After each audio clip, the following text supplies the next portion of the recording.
नमस्कार दोस्तों, स्वागत है आपका हिंदुत्व हेराल्ड के अंदर। दोस्तों, कभी कुछ दिन पहले माघ मेले के अंदर जो सो कॉल्ड शंकराचार्य अभिमुक्तेश्वरानंद जी हैं, काफी वायरल रहे। उनकी वजह से पूरे मेले के अंदर में अशांति फैली और उन्होंने जितना उनसे हो सका, उन्होंने उत्तर प्रदेश सरकार के मुखिया आदित्यनाथ जी को, योगी आदित्यनाथ को खूब भला बुरा कहा। और इन्हीं अभिमुक्तेश्वरानंद जी की सपोर्ट में भारत के एक तो उत्तर प्रदेश की सबसे बड़ी पार्टी भाजपा के बाद समाजवादी पार्टी के मुखिया अखिलेश जी खड़े थे उनके साथ। दूसरा, उनके साथ में खड़े थे और कांग्रेस के राजकुमार राहुल गांधी, कि उनको स्नान नहीं करने दिया, आदि आदि कितने प्रकार के उनके ऊपर सरकार के ऊपर में दोषारोपण किया उन्होंने। लेकिन अब एक बड़े खुलासे में विवादित शंकराचार्य अभिमुक्तेश्वरानंद सरस्वती पॉक्सो एक्ट के तहत गंभीर आरोपों से घिरते हुए नजर आ रहे हैं। और ये आरोप किसी और ने नहीं बल्कि उनके ही आश्रम में जो रहने वाले बटुक ब्राह्मण हैं, ये आरोप उन्होंने लगाए हैं। ये वो बच्चे हैं या बच्चे थे जो आश्रम में रह करके धार्मिक शिक्षा प्राप्त कर रहे थे। और आरोप यह है कि आश्रम परिसर के अंदर, मतलब अभिमुक्तेश्वरानंद जी के आश्रम के अंदर उनके साथ दुराचार किया गया, उनका यौन शोषण हुआ। और ये बहुत ही गंभीर आरोप है, मैं बहुत ही जिम्मेदारी के साथ ये बता रहा हूं। और यहां तक कि स्वयं अभिमुक्तेश्वरानंद के साथ भी अनैतिक संबंध बनाने के लिए दबाव डाला जाता था उनके ऊपर। इस शर्म की बात मैं शुरू से कहता आ रहा हूं कि अभिमुक्तेश्वरानंद कोई शंकराचार्य नहीं है, कुछ नहीं। ये व्यक्ति शुरू से ही राजनीति, अपने विद्यार्थी काल से ही ये व्यक्ति राजनीति में रहा है। राजनीति, इसके अगर आप विचारों को सुने तो वो राजनीतिक है सारे के सारे। हमेशा इसने कांग्रेस का साथ दिया है। अगर आप शंकराचार्य हैं तो आपको किसी भी राजनीतिक पार्टी से कुछ लेना देना नहीं होता, आपको तटस्थ रहना होता है। और इन्हीं के आचरण की वजह से समाजवादी पार्टी के समय में, जब उत्तर प्रदेश के अंदर में समाजवादी पार्टी का राज था, तब इनकी सुताई भी हुई थी बहुत अच्छी तरीके से। लेकिन इनकी बेशर्मी देखिए कि फिर ये पुनः एक बार समाजवादी पार्टी के कैंपस में चले गए। और आरोप लगाने वाले बच्चों का कहना है कि उनको ये बताया जाता था कि ये गुरु सेवा है, उनके साथ संबंध बनाना ये गुरु सेवा है, इससे आशीर्वाद लगेगा और ये अत्यधिक उन्नति का मार्ग है। गुरु सेवा के नाम पर कथित रूप से जो अनैतिक कार्य हुए, उन्हें धार्मिक रूप देकर के जो वैध ठहराने की कोशिश की गई।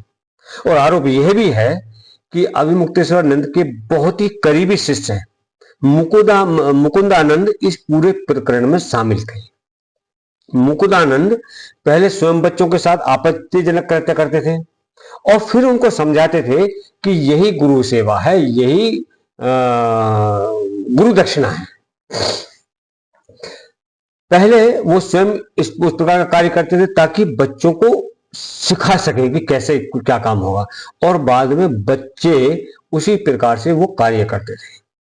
ये स्वामी अभिमुक्तेश्वरानंद के जो अति प्रिय शिष्य हैं मुकुंदानंद जी महाराज, ये उनकी तरफ से चीजें हैं। मामला तब सामने आया जब माघ मेले के दौरान प्रयागराज में मौजूद स्वामी जगत गुरु रामभद्राचार्य जी महाराज के एक शिष्य आशुतोष जी महाराज से ये सारे बच्चे मिले।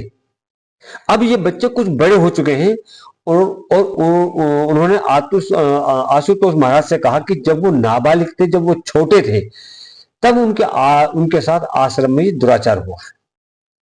मतलब ये बात थोड़ी सी पीछे की है, पहले की है।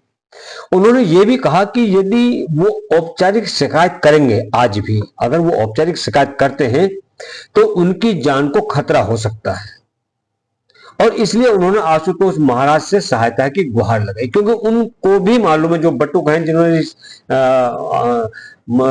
आशुतोष महाराज से बताया है उन बटुकों को यह मालूम है कि सो कॉल्ड आशुतोष ये अभिमुक्तेश्वरानंद महाराज जो है, इनकी पहुंच बहुत दूर तक है। और इस पर आशुतोष महाराज ने 24 जनवरी को प्रयागराज पुलिस कमिश्नर को एक लिखित कंप्लेंट दी, रिटर्न कंप्लेंट दी। शिकायत में स्पष्ट रूप से क्लियरली कहा गया है कि अभिमुक्तेश्वरानंद के आश्रम में नाबालिग बच्चों के साथ यौन शोषण हुआ। तो अभिमुक्तेश्वरानंद जो हैं और उनके जो अति प्रिय शिष्य है मुकुंदानंद, इन लोगों ने एक नाबालिग बच्चों के साथ कुकर्म किया है, यौन शोषण किया है और लैंगिक अपराध की श्रेणी में ये लोग आ गए हैं। हमने माननीय न्यायालय में इसकी याचिका की है। पहले थाने गए, थाने में सुनवाई नहीं हुई है।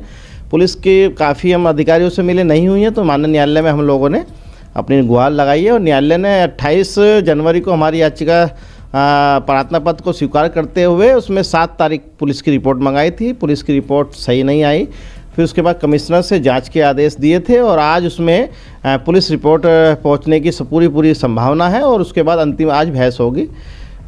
ये लोगों ने आश्रम में बच्चों को पढ़ाने के नाम पर जो बच्चे नाबालिग होते हैं, बाढ़ पीड़ित होते हैं, इनके माता पिता नहीं होते, उनको ले आते हैं उन स्टेटों से, अरुणाचल प्रदेश, असम और उड़ीसा, और आश्रम में लाकर इनके साथ गलत काम किया जाता है। और दोनों बच्चे जो है हमारे अंडर में हैं, संरक्षण में हैं। 20 से अधिक बच्चे ऐसे हैं जिनके साथ अभिमुक्तेश्वरानंद और उनके शिष्य ने कुकर्म किया है, गलत कार्य किया है।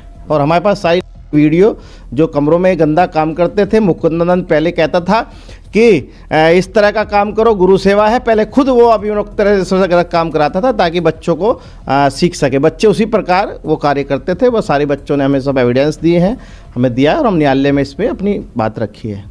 कब इसकी सुनवाई है? आज सुनवाई होने वाली है माननीय न्यायालय पॉक्सो कोर्ट में। एडीजे साहब के आज सुनवाई है और आज अंतिम बहस है इसमें। आशुतोष ब्रह्मचारी, अध्यक्ष श्री कृष्ण जन्मभूमि मुक्ति निर्माण ट्रस्ट, मथुरा। मुकुंदानंद और अन्य लोगों के नाम भी आरोपों में शामिल बताए गए हैं। पहले स्थानीय थाने में भी शिकायत की गई थी, लेकिन वहां पर कोई इनकी सुनवाई नहीं हुई। पुलिस अधिकारियों से मुलाकात की गई और फिर भी कोई ठोस कार्रवाई नहीं हुई। और इस सब के बाद अब माननीय न्यायालय में यह याचिका दायर की गई है। 28 जनवरी को अदालत ने याचिका को स्वीकार किया और 7 तारीख तक पुलिस से रिपोर्ट मांग ली कि आप रिपोर्ट दीजिए। जब पुलिस रिपोर्ट आई तो उसे संतोषजनक नहीं माना गया। क्यों? क्योंकि अभिमुक्तेश्वरानंद का इतना प्रभाव है कि पुलिस वालों ने वो रिपोर्ट जो संतोषजनक होनी चाहिए थी वो नहीं दी। इसके बाद कमिश्नर स्तर पर जांच के आदेश दिए गए और बताया गया कि आज पुलिस रिपोर्ट पहुंचने की पूरी संभावना है और उसके बाद अंतिम बहस होगी। सुनवाई प्रयागराज की विशेष पॉक्सो कोर्ट के में एडीजी साहब के समक्ष में होगी। आरोप लगाने वालों का कहना है कि आश्रम में बच्चों को पढ़ाने के नाम पर दूर दराज राज्यों जैसे अरुणाचल प्रदेश, असम और उड़ीसा, वहां से नाबालिग बच्चों को लाया जाता था। ये बच्चे अक्सर बाढ़ के पीड़ित होते थे क्योंकि इन इलाकों में बाढ़ ज्यादा आती है, या वो बच्चे होते थे जिनके माँ बाप नहीं होते थे। उन्हें आश्रम में लाकर संरक्षण और शिक्षा देने का दावा किया जाता था और ये दावा अभिमुक्तेश्वरानंद ने अभी माघ मेले के अंदर भी किया था कि हम वहां पर बच्चों को शिक्षा देंगे। लेकिन आरोप है कि उनके साथ गलत कार्य किए जाते थे। लगभग 20 से अधिक बच्चों के साथ कुकर्म होने का दावा किया गया है। 2 बच्चे वर्तमान में शिकायतकर्ता पक्ष के संरक्षण में भी हैं। आरोप लगाने वालों का कहना है कि उनके पास वीडियो के साक्ष्य हैं, साक्ष्य वीडियो के रूप में है, सीडी के रूप में वो सबूत न्यायालय में प्रस्तुत किए गए हैं। उनका दावा है कि इन वीडियो के अंदर में आश्रम के कमरों में हो रही कथित अनैतिक कार्यों की रिकॉर्डिंग है। बच्चों ने कहा कि मुकुंदानंद उन्हें पहले स्वयं करके दिखाता था और कहता था कि ये गुरु सेवा है, ये गुरु दक्षिणा होगी। बच्चों ने सारे एविडेंस सौंप दिए हैं और न्यायालय में अपनी बात रखी है। मामले में धारा 164 के तहत जज के सामने गवाही दर्ज की गई है। यह गवाही बंद कमरे में हुई और पूरी कार्यवाही हुई थी उसकी वीडियोग्राफी भी करवाई गई। कानून के अनुसार ऐसे मामलों में जहां जान को खतरा हो जज बंद कमरे में सुनवाई करते हैं। वीडियोग्राफी इसलिए करवाई जाती है ताकि भविष्य में यदि कोई सबूत से छेड़छाड़ हो या कोई गवाह मुकर जाए तो रिकॉर्डिंग सुरक्षित रह सके। सुप्रीम कोर्ट तक मामला जाए तो भी ये वीडियोग्राफी जो है ये महत्वपूर्ण साक्ष्य मानी जाती है। और आशुतोष महाराज ने जज से यह भी अनुरोध किया है कि बच्चों की जान को खतरा है, इसलिए उन्हें सुरक्षा प्रदान की जाए और गवाहों से अलग से सुरक्षित वातावरण में बात की जाए। कोर्ट ने मामले की गंभीरता को समझते हुए कार्रवाई की है। एक पत्रकार ने प्रत्यक्षदर्शी के रूप में बताया कि बच्चे मुंह ढककर कोर्ट तक पहुंचे हैं क्योंकि उन बच्चों को भी डर है कि सो कॉल्ड शंकराचार्य अभिमुक्तेश्वरानंद उनके साथ में कुछ भी गलत करवा सकते हैं। आरोपों में यह भी कहा गया है कि आश्रम के अंदर में अवैध गतिविधियां भी होती हैं, अवैध हथियार रखे हुए हैं और चंदे के पैसे में भारी गड़बड़ी है। जो चंदा आता है, डोनेशन आता है, उसके अंदर भी काफी गड़बड़ी है। पैसों के लेन देन में अनियमितता का दावा भी किया गया है। दूसरी तरफ अभिमुक्तेश्वरानंद की तरफ से वकील के माध्यम से 10 फरवरी को जवाब दाखिल किया गया है। उनका कहना है कि आरोप फर्जी है क्योंकि अभिमुक्तेश्वरानंद के पास भी एक वकीलों की लंबी चौड़ी फौज है जैसे कि बाकी राजनीतिक दलों के पास में है और उनका इस मामले में कोई लेना देना नहीं है, ये कहा है अभिमुक्तेश्वरानंद की तरफ से पेश हुए वकीलों ने। उन्होंने कहा कि उन्होंने गोवंश हत्या पर प्रतिबंध लगाने की मांग की थी, यूजी से जुड़े मुद्दों पर बयान दिया था और अन्य विषयों पर अपनी बात रखी थी और इसी कारण उनको निशाना बनाया जा रहा है। उन्होंने ये भी कहा कि माघ मेले के दौरान पुलिस से टकराव हुआ था और उन्होंने पुलिस कमिश्नर से लाठी चार्ज करने पर माफी मांगने को कहा था, इसलिए पुलिस दबाव बना रही है। अगर इनकी ये बात मान ली जाए कि ऐसा हुआ तो फिर उन वीडियो का क्या जो कि कोर्ट के समक्ष रखे गए हैं। माघ मेले में सो कॉल्ड स्वामी अभिमुक्तेश्वरानंद अपनी पालकी पर बैठ करके स्नान करने के लिए जा रहे थे। उस समय विवाद हुआ था।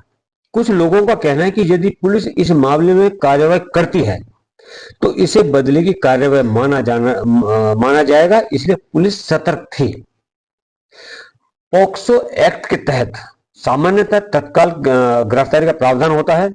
24 घंटे के भीतर ही गिरफ्तारी हो सकती है, लेकिन 24 जनवरी से लेकर फरवरी तक केवल नोटिस जारी किया गया है।